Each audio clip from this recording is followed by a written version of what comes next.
మా అమ్మ ఇంత మాట అంటుందని నేను అస్సలు అనుకోలేదు. అసలు ఏం జరిగిందంటే హోమంలో మేము కూడా కూర్చుంటే మా అమ్మ వద్దని చెప్పింది. ఎందుకని అడిగితే మీరు అంతసేపు కూర్చోలేమని చెప్తుంది.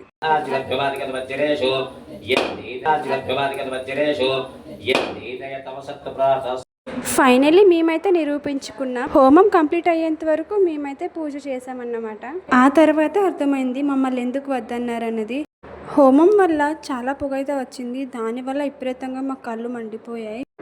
హోమం కంప్లీట్ అయిపోగానే శంకు పూజ కూడా కంప్లీట్ అయిపోయింది. దాని తర్వాత ఇంకేముంది, వరలక్ష్మి వ్రతం అయితే స్టార్ట్ అయింది. ఆడపిల్ల కట్నం ఇస్తేనే హారతి ఇస్తానని చెప్పి మా అత్త అక్కడ చెప్తుంది. ఇది పెళ్ళి కాదు, ఆడపిల్ల కట్నం ఇవ్వడానికి అనేసి ఇంకో పక్క వాదింపు. అలా మొత్తం కంప్లీట్ అయ్యేసరికి చాలా టైం అయింది. నాకైతే నీరసం వచ్చేసింది. ఇంకా లాస్ట్లో అందరికీ తాంబూలం ఇచ్చేసి వాళ్ళ ఆశీర్వాదాలు తీసుకోవడం, ఇంకో పక్క మా డాడీ వాళ్ళు ఆశీర్వదించడం. ఇలా ఈ పూజ కాదు కానీ మా పని అయితే అయిపోయింది. రోజంతా తిరిగి తిరిగి నాకైతే నీరసం వచ్చేసింది. ఇంకా అన్నీ కంప్లీట్ అయిన తర్వాత మా ఫ్రెండ్స్ మేము తింటేనే తింటామని చెప్పి వాదింపు. సరే ఇంకేం చేస్తామని చెప్పి వాళ్ళతో పాటు లాగించేసాం.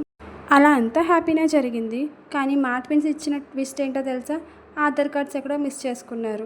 ఇప్పుడు ఇంటికి ఎలా వెళ్ళాలి అది ఆలోచిస్తున్నారు అన్నమాట. ఇంకేముంది, నెక్స్ట్ వీడియోలో కలుద్దాం. Bye bye.